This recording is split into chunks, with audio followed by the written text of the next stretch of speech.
So once again, this is a webinar on using all-in learning in a secondary environment. So here's the first thing that we're going to do. I'm going to talk about synchronous and asynchronous, which are the terms that a lot of states are using to define what virtual instruction will look like this fall. So a synchronous setting is where I've got a group of students live with me, all right? And I want to, and I'm going to be teaching them like they would be in class, except they're scattered about. So they're at their homes, etc. The asynchronous is where I'm giving them an assignment or something to do on a more of a self-paced. What All-in Learning wants to bring to both environments is engagement and data that you can track by standard, all right? So I think that's important. It doesn't do you as good. It's okay to have a grade for a student or a score, but if I don't know the standards that were covered, if I can't identify student strengths and weaknesses by standard, then I don't have the full picture of where that student's at. And All-in Learning can help me track it not only in the moment, but track it over time, all right? So where I'm going to start is we're going to start with just a normal, I'm going to teach, and I want to get feedback as I teach. And so I'm going to start by clicking here on launch clickers. Now, a lot of you may be familiar with our clickers. We actually have physical clickers that go in a classroom, all right? But some of you may not know that student devices can also be a clicker in our cloud. So we can have a room full of Chromebooks or iPads or student phones or notebooks, etc., Mac or PC. All we need is a web browser and a connection to the internet, all right? We can also have a mixed classroom of both physical clickers and web clickers. So all of those work, and I can have all the students at home, in class, etc. So, but I don't want just students that are present. I want them participating, and I want to get data as I teach, all right? So I'm going to start my class by saying launch clickers, all right? And I'm going to say, if all I had were the web clickers and I didn't actually have a receiver unit plugged in, I would use the web clickers option. I've got that here because I'm going to collect data. I'm going to be enter some data on the clickers I have in front of me. So we're going to select this right here. I'm going to select my Tuesday. I'm going to type in Tuesday lesson 7.8B. All right. Then I'm going to select my class. Most of your classes are being fed to us by your student information system, which may be something like PowerSchool or Focus or Skyward, or one of the middleware companies like Clever or ClassLink, all right? So for the lion's share of our teachers, you don't have to type in a roster and manage that. We're doing that for you. I'm gonna select the 5B class here, and it turns on the clickers. Critical to this strategy for my class, or for me as a teacher, is zero prep. This is the opposite of PowerPoint or Kahoot or Quiz, is something that I have to have preloaded to use, all right? So with All-in Learning, I've just turned on my clicker bar.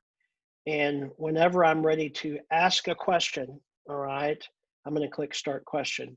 Now the thing that we're addressing here, right, or the strategy that we're addressing here is 100% student engagement. You ask a question in a normal class with 30 students in front of you, and how many students raise their hand to answer the question? Well, if it's 3 hands, it's usually the same 3 hands that always go up. With All-in Learning, all right, if I've got 30 students in the classroom, all 30 will answer the question. So you can think back to this year, and you can think of the kids always raise their hand. You can also picture in your mind, probably, students that didn't raise their hand all year long. So with All-in Learning, all of those students participate. I get data from everyone, and I'm going to track that data. So I've been talking about capital cities and elevation. So I want to know which of the following cities is at the highest elevation, all right? Which of the following cities is at the highest elevation? Is it A, Austin, B, Little Rock, C, Santa Fe, or D, Denver.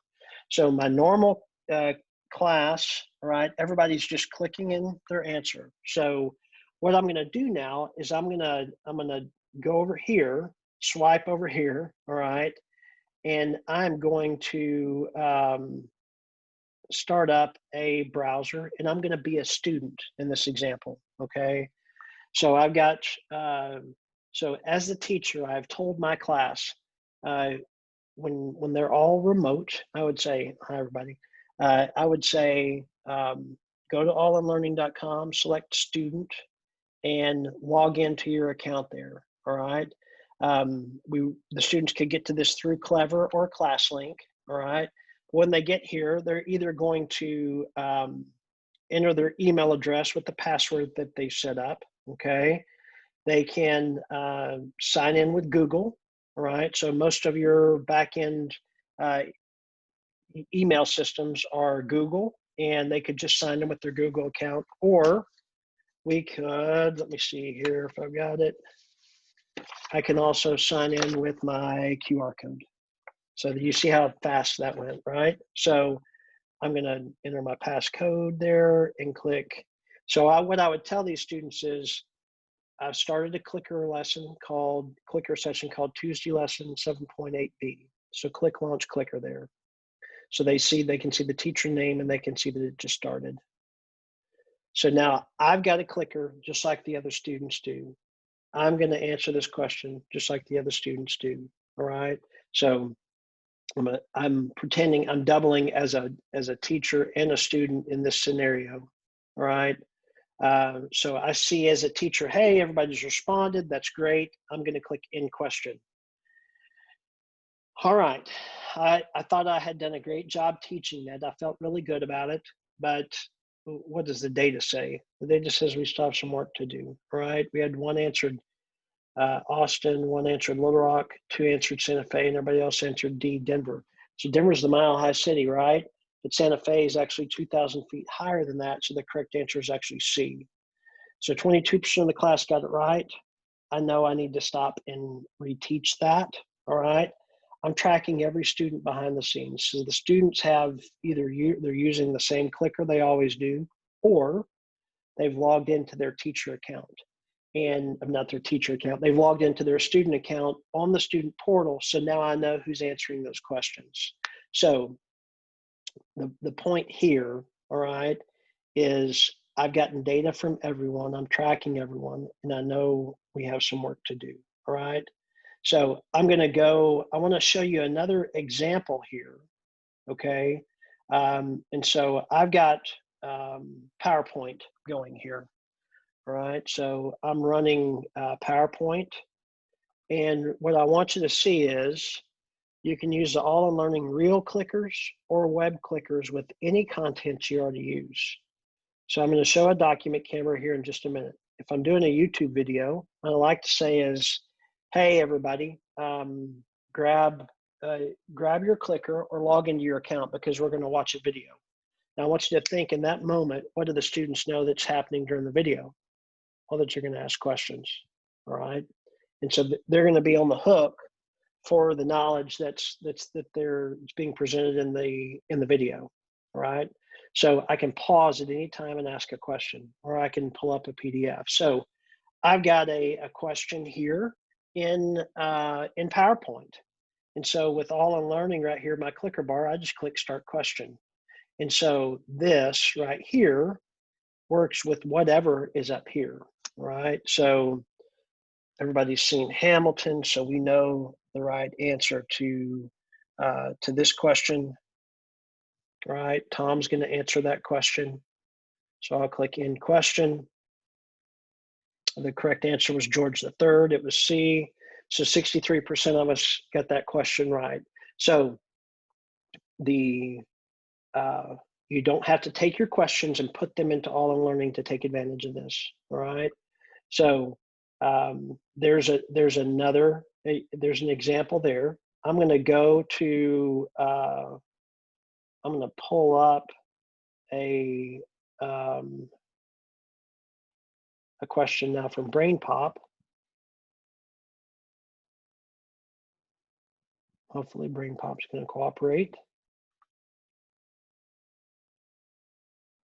And so now the students are going to answer this question.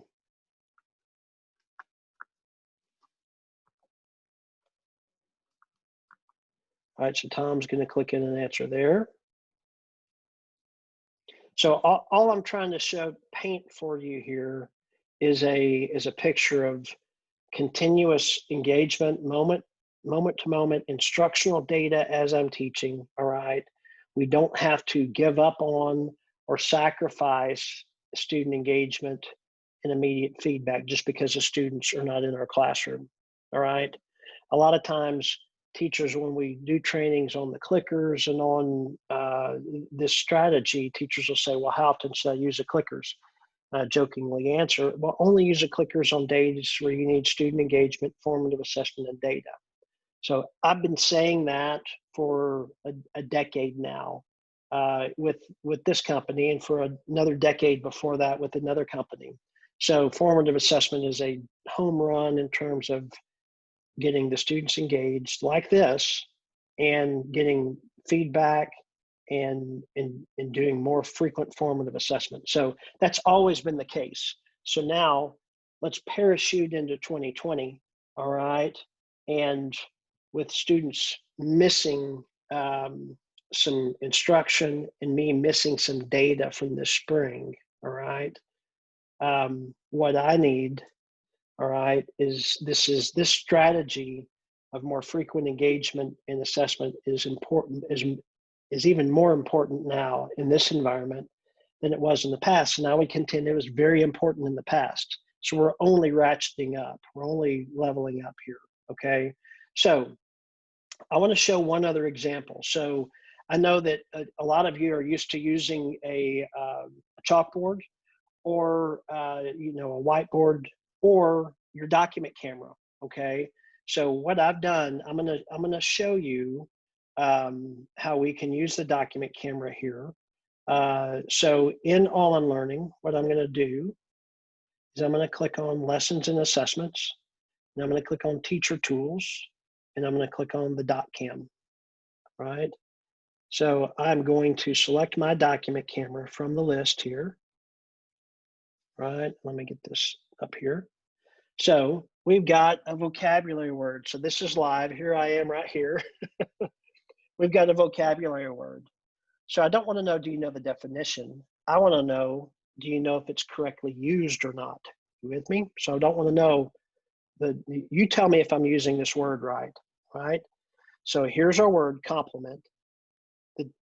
So I'm going to use it in a sentence, and the students will click A for correct usage, A for correct usage, or B for an incorrect usage.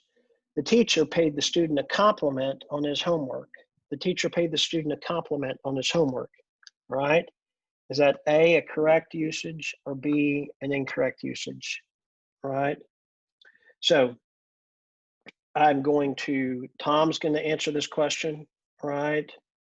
I'm going to click in question, right? So we were actually 50-50 on that. So the correct answer is B. It's incorrect because that compliment is spelled with an I, right? So here's what I want you to see. Over here in the All in Learning app, okay, we have two buttons. So this All in Learning app is Android and iOS, right? And so there's a button here that says private data. I'm going to click on that. What private data shows me is all the students that missed that question, right? So it's Tom and Charles and Luca and Tony, right? So it's quite a cast of characters there. So here's what I want you to see. When someone's struggling, I need to know about it as soon as possible so I can keep tabs on it here, all right? I wanted you to see me using my document camera, all right? Because this is such a powerful tool here, all right? You're already used to this. So the students are seeing this in Zoom. They've got their clicker right next to the Zoom, and they can answer the questions, all right? When I'm done with my instruction and I'm done with this session, I just click in session and okay. It's going to write the data to the reports for me. We'll come back to the progress tracker here in a little while. But here's this Tuesday lesson, all right? So I can sort and I can see that Tom and Devin both had some struggles on it. Charles and Tony did as well. So we're able to see in a moment's notice what happened in class today, all right? So kind of think of this as a big bucket of me teaching on 7.8b. Whatever questions I asked, it didn't matter. Tom didn't understand it at all. So I've identified that. I can help him. I can do a little an intervention Zoom room over here on the side with the kids that struggled in that, and I can go over these concepts again. All right. So just real quickly, we bring into the current, into the moment, how do we do today? All right. So as you're looking at ways to engage your students in this probably virtual only environment to start out, and I do a lesson, even if it's only 15 minutes long, man, have them open up their clickers. I want them present. I want them participating. That's going to give me data, and I'll know what kind of decisions I should make as we go along the way. All right. So that's the first thing. What I want to do now. So that was a synchronous activity. All right. What I'm going to do now is I'm going to go and I want you to see. I'm gonna do an exit ticket. All right. And I've selected my 8th grade math. So we have exit tickets in different subjects. So we have math and science and a little bit of social studies. All right. I've got a ton of reading for my reading teachers, for my English teachers. All right. So I'll come to that in just a minute. But what I'm going to do right now is I want to activate this lesson, and I'm going to activate this with the clickers, right? So I'm going to use this teacher pace. So I'm going to take these students through this. So this is still going to be a synchronous scenario, all right? So I'm going to click start question, right? So if you've got an environment this fall, so let's fast forward to October, and the COVID has subsided, all right? And we've got students in class, but I still have some students at home. The students in class can answer with their clickers. The students at home, all right, what do they see? Well, I'm glad you asked. So here's Tom. So I would say, class, I've launched an exit ticket 8.7a. Log in, if you aren't already logged in, and click launch clicker. So what does Tom see? Well, how powerful is that? He sees the question. All the students that are at home see the question right in front of them. They can click on it and answer that question. I just click in question. And man, I thought we were ready for this exit ticket, but we're not. So we've got some work to do. All right. So I may stop down and teach for another 5 minutes on that just to make sure we're all on the same page. I'll go to the next question and we'll click start question here. All right. So the students will they'll answer this question here. Tom sees the question. He's going to answer it as well. And so we see that we did better on that one, but we still have some work to do. All right. So the exit ticket, that's one way for me to use an exit ticket. I'm going to click OK here, and it's going to post that data to the reports. The progress tracker will track your students on the standards all year long. So if I say add to tracker there, we're creating a new tracker for that class with the 8th grade math standards, right? So what I'm going to do now is I'm going to go back to the exit tickets, all right? That's at 8th grade math. So now what I'm going to do, I'm going to do 8.7b, and I'm just going to show you this real quickly, okay? So I'm going to post this to the student portal. I'm going to select the 5B class. So you got options here. I'm going to scramble this. I can tell the students their score. I'm not going to tell them which questions they missed. All right, so I'm going to click next. And I'm going to click activate. So now that exit ticket is turned on for the students in their accounts. So what could I do? Well, I want to let them know that this is in there. So now this is more asynchronous, right? So the first two examples were everybody same place at the same time, doing the same stuff. All right. This is, we talked about this today. And I say, okay, I posted the exit ticket, go online, and I want you to answer those questions in the All Learning student portal.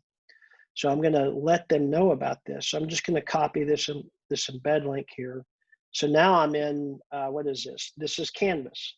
So I say, I'm going to call this exit ticket 8.7B, B. I've got a link to a URL. I'm just going to paste that and insert that. All right. So I'm going to go down here. I've got all that. I'm just going to do save and publish. So the students, when they come to that, they're just going to click on this right here, and they're going to be prompted to sign in. All right. So let me see where did Tom go? Where are you, Tom?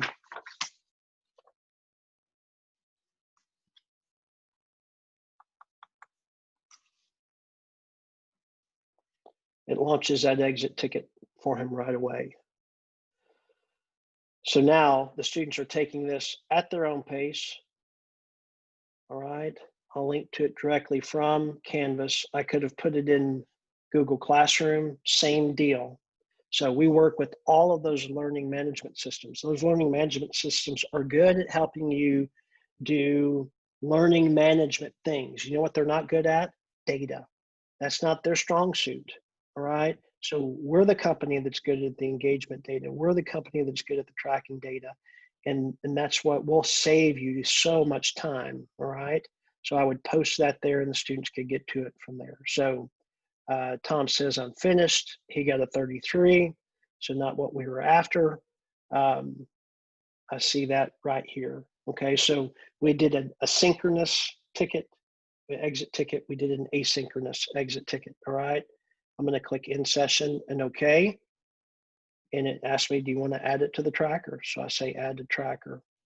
So there's already a tracker for this class on those standards. So we're just going to drop another data point in there, right?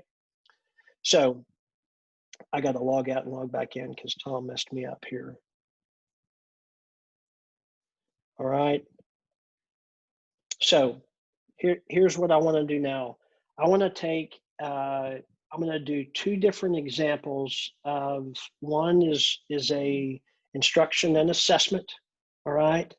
And then another one is giving the students a quiz or a test to take and doing that using a PDF. So the first one is this. So now we're going to move, again, we're going to kind of stay in that asynchronous area, right? So the students, I've got a video I want the students to watch, okay? And so I'm gonna pull that up. Give me a second here.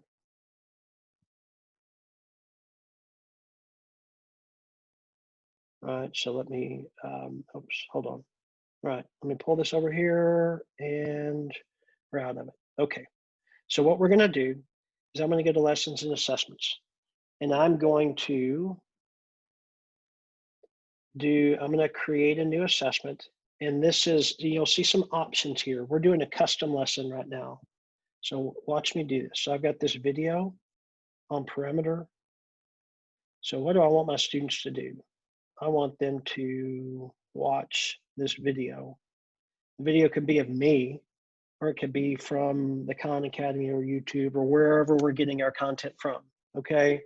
So what we're gonna do first of all is we're gonna insert a blank slide, and then I'm gonna duplicate that slide 3 times. So I've got 3 slides here, all right? So the first slide, what we're gonna do is we're gonna insert a video. Now there's instructions here that tell me what to do, but I'm gonna show you the shortcut, okay? We tell you to go to the video, we tell you to right click on the video, and we click copy embed code. So that was three steps there. I go back to All in Learning and I paste and click insert video. So you don't have to be a coder. You don't have to know what embed code is. I just went to that video and hit copy, right? So now what I'm going to do is I'm going to do something. This is another shortcut. So a lot of those programs, you got to type everything in and create quizzes and tests. It's a lot of work, right? So let me show you a shortcut here with All in Learning. What I'm going to do is I'm going to grab my, I went online and I found a couple of questions. And I use the snippet tool, all right? If you're not familiar with that, just Google it. And I'm dragging an image onto the screen,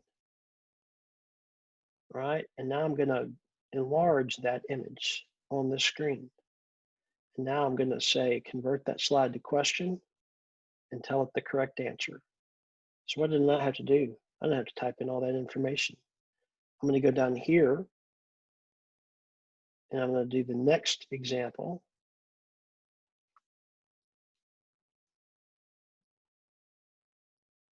All right, so it's the same idea. Convert that slide to question. Correct answer is B. Now I'm going to add standards. And I can drill down into the, what did I say, something like 7th grade math. And we do have the latest standards loaded for, so I think someone's asking about the ELAR standards. We do have the new, in Texas, the new ELAR standards. So I'm going to add, for example, 7.38 to all questions. So now we've got instruction. I've got a video. I've got standards-based questions, all right? So they're going to watch a video. They're going to answer the questions, all right? And I'm going to have data that I can get into the tracker. So let's post this to the student portal. I'm going to select 5B. All right, I'm going to click next and activate. So I'm going to embed this assessment. I'm going to click copy. This time, I'm going to go to Google Classroom. Watch video and answer questions. I'm going to click link here and click add link and post. So the students, so now I'm gonna pretend like I'm a student. I'm Tom, I'm coming into class. Oh, teacher's giving me another video. I'm just gonna open this in an incognito window. I was already logged into All in Learning, all right? So it automatically took me and started this. And then I can come here, I have the video. All right, that's all we need to know. I'm gonna go to the slide here, answer it. I'm gonna go to the next slide here and answer it. So I'm gonna click next and finished. It says that we sent his answers in, so he got them, we let him, we got his data in as a teacher. I say, oh great, Tom, good job. You finally got a 100. You're coming around. Someday you're gonna make something of yourself. Good job, buddy. Once everybody's done, what do? I'm gonna click, now I don't have to stay on the screen. I can come back at a later time and end it, but I'm gonna click end session and okay. We write the data to the reports. I'm gonna add this to the tracker. I create a new tracker that time. So just think about what we pulled off there in a short amount of time. Video, instruction, standards-based assessment. We've got it into the tracker. You come down here, you're not sure, you know which grade book your district uses, but you're not sure, does All in Learning work with my grade book? Well, you can come here, find your grade book and get the instructions. All right, remember there's a live chat should you need help. But what I don't have to do is I don't have to go in. So you're pushing at the middle school and secondary level, a lot of times you're pushing 150, 180 kids. So All in Learning helping me collect the data quickly, home run. Intervene quickly, grand slam. Not having to hand enter the grades into the grade book, well, that's just icing on the cake. I'm just getting time back, even more and more time back, all right? So here's what I wanna do now. The next example we're gonna look at very quickly, all right? I'm gonna create an assessment, and this time we're gonna use an assessment key with the PDF. So in this assessment key, what I've done is with the PDF, you're gonna browse and you're gonna find the PDF test. So the test, the PDF of the assessments you want the students to take, right? So I've just found that. I'm going to click open. So this is going to be Science Test Tuesday. I'll call this 8th grade science practice and click next. I didn't click on it. We'll try it again.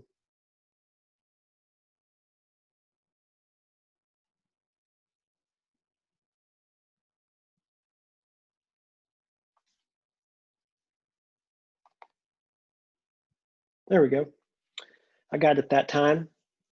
So now a lot of you are familiar with this interface. What am I doing now? Well, I'm entering the answer key for the questions.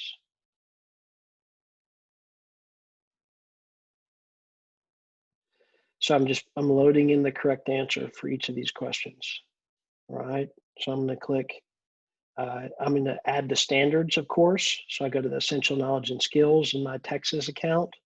Here are the 2017 science standards. Here's grade 8. I'll just come in and drop that standard on the relevant questions.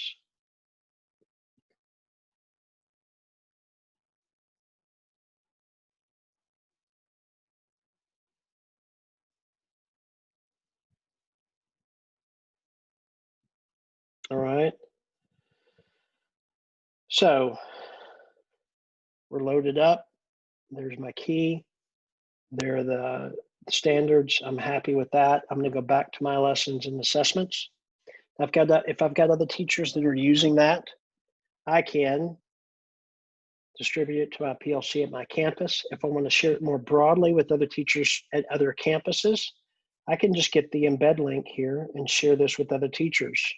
So you can, not only can you work with teachers at your campus, but you can collaborate with other teachers in the district, crowdsource these assessments, all right?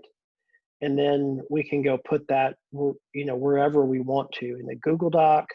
We could go put it in an email, in calendar, in our learning management system, etc. But I'm going to activate this assessment now, post it to the student portal.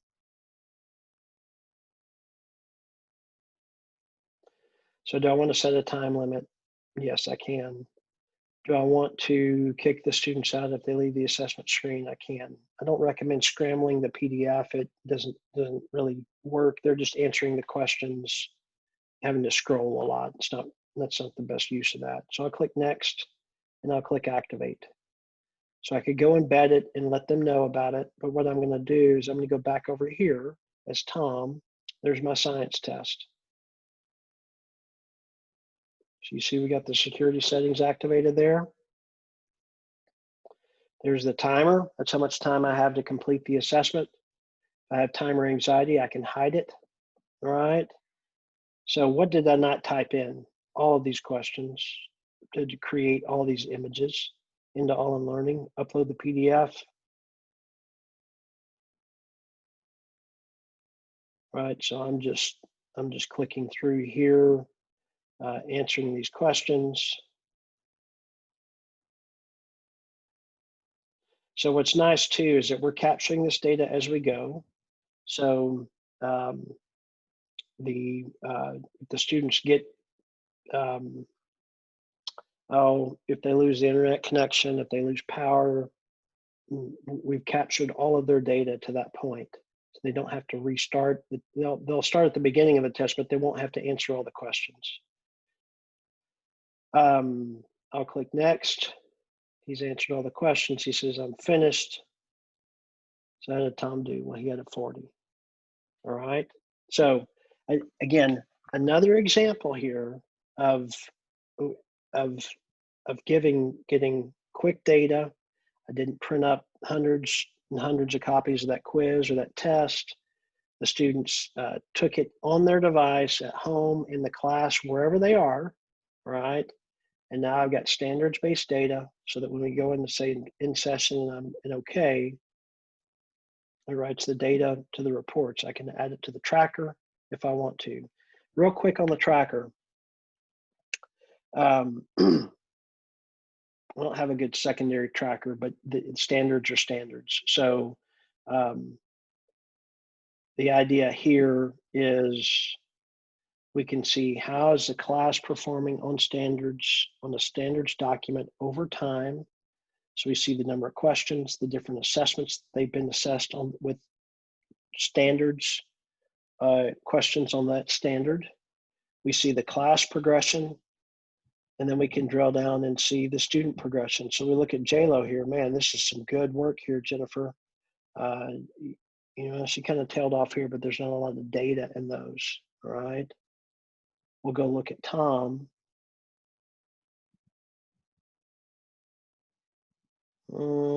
He's not a finished product here. This one, he missed 9 out of the first 10 questions after the intervention. Look what happened. He absolutely took off. So what I can do now is for all of those students, it's valuable for them to see how they're doing. That's why a lot of you have done student portfolios with them kind of shading in or coloring in their standards. It's going to be tough this fall. So All in Learning will do that work for you. So all you do is you just click Post to Student Portal, and now they can see that data in their account. All right. So you saw kind of some the ability for to get the students. So what this filters into: personalization, differentiation. It gets us data that we can act on, and data that the students can see. So student agency is now something that's not just a phrase that we use, but they can actually drill down and see this, not just their score on an assessment, but how do they do on the standards. All right. So here's another example. So this is going to be another asynchronous activity. All right. So what I want the students to do is I have given them these math problems. All right. So I've given them instructions, and I say, I want you to solve the math problems below on a separate piece of paper. Right. So just like we've gone over in class, I want you to solve those 2 problems. Right. Then I want you to go to All in Learning, answer the questions. All right. And then what I want you to do is you need to upload your work. So if you want full credit for this, I need more than just your answers. I don't know. I want to see what you've done. So is everybody with me there? So what is this? This is student show me your work. So are we foregoing that with All in Learning? Absolutely not. We can dig into that. And so here's how this is going to work. I'm going to go back to my lessons and assessments here. So what have I got here? I've got here my math homework problems. So I'm going to click activate, and I'm going to post this to the student portal. I'm going to select my 5B class again. All right. And again, when you're worried about the students cheating, you could scramble the questions, but on this one, I'm not going to do that because I need to see their work. So I've saved that question for the last. I'm going to click next. All right. And I'm going to click activate. So I can embed this assessment. All right. Again, put it in. Already did one of those. Yep. Okay. Put it in Canvas, put it in Google Classroom, it's Schoology, etc. So now what I'm going to do as a student, I'm going to log in. There's a teacher who gave us a math homework problem. So I've already solved this, right? So I go to All in Learning. D is not here. All right. I'm going to click on the answer. I'm going to go to the next question. I'm going to click on the answer. I'm going to go to question 3, right? So take a picture of your work and upload the pictures. All right. So what I'm going to do, so in All in Learning, there's an option there where it says type in work. Okay. So I could type in my work here. Think of this if I'm using a writing prompt, or if I'm using a short paragraph or something like that. But what I'm actually going to do here is I'm going to insert an image. So I've got this math homework 1 and this math homework 2. So those are the pictures that I just took of my homework. I'm going to click open. Everybody see that? And I'm going to click upload. So he's done. So it says show summary, say I'm finished. All right. So as a teacher, what I'm able to do, so I'm going to see Tom has a 67. Okay. So I'm going to click in here. All right.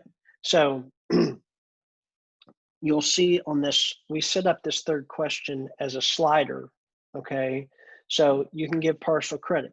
So remember, I told the students you got to upload your work to receive full credit for this, right? So if you want a 100, you'd have to get the questions right and you'd have to submit your work. So I'm going to look at the view student work. So there's that first question. He nailed that, all right? But the second question, he got to hear this is right. And instead of subtracting 8 from over here, he added 8. 4x equals 20, x equals 5. So that's how he got to the wrong answer there. So he took a picture, he uploaded that. So now he's at home, I'm seeing this. Are you with me? So I didn't have to go in and create, they're not emailing me a bunch of stuff. I've got the standards, I've got the data here. So I say, I'm just gonna say, so I could, if I needed to give him less points here, which I don't, I could decrement that or move it to the left to get all the points here. All right. So I'm going to click end session, and we're done with that example too. Okay. So that could be 6th grade math. That could be 12th grade physics. You can give the students a problem in either scenario. You have them solve it. All right. Then you give them answer choices, all right? Or you just may say, submit your work, and I may grade it on, 20. They put 20 points on the slider for the 4 problems, so they get 5 points for each problem. And I just move it down as I move it, or it stays in place. But the point is that you've got great latitude in collecting data around that. Okay, I'm going to go back to the lessons and assessments here. I'm going to go to the reading passages. So I'm going to spend a few minutes here on reading. Okay, so I'm going to go to let me see. I'm going to go to 10th grade. Right. So we've got reading passages here. Here's the President and Chief Justice. It's got 934 words. It's got 15 questions. So one thing that I can do as a reading teacher, right? I can click view. I can preview this passage, all right? I can retrieve all the questions and build a unique assessment for that. I can add my own questions to it if I want to, all right? So that's one path to use to do the reading. The other way to do reading is to do this. I'm going to go to passage of the day, all right? And for my 5B class, what I'm going to do is I'm going to select the 10th grade reading level. I'm going to turn it on, right? So what this does, all right, is this takes that class just got assigned President and Chief Justice. So Tom, he logs in. Hey, there's my passage of the day. It's at the top.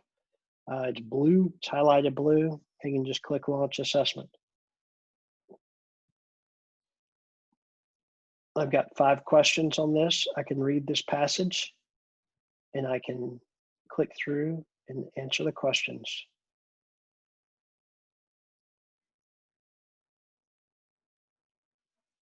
So he's finished that. He got a 40 on that. So all day long, students can log in. They can read the passage, answer the questions. Tonight, just before midnight, it's going to end that session for you, reading teachers, English teachers. It's going to write the data to the reports. It's going to automatically fire up a new passage for the students tomorrow. So we'll keep those passages coming to them every day. All right. Just a way for them to read, to answer questions, for you to get data. All right. So that's another feature that we have in here. Now, if you remember a while back, we talked about students seeing data, right? So when we in all in learning, right, we're in the reports, okay? And what I can do here is I've got this algebra week 1 quiz that I've done with my class. So I can click and I can see that data there, all right? I'm gonna click on the student non-proficient by standard, okay? So in this example, in this report, I see that Christina had a 63 on the assessment. She aced the standard, she did fine here, but she really struggled here. So I've identified that. I can intervene with her based on that data. I'm doing it in an expedited fashion, but I want all the class to see their score on this assessment and to see how they did on the standards. So they know where to go to look and see, um, how they, so Tom took this quiz yesterday. I posted this to the portal. He saw his score, which was a 72. And then look at this. He didn't fail anything, but he didn't ace anything. So he has room to improve.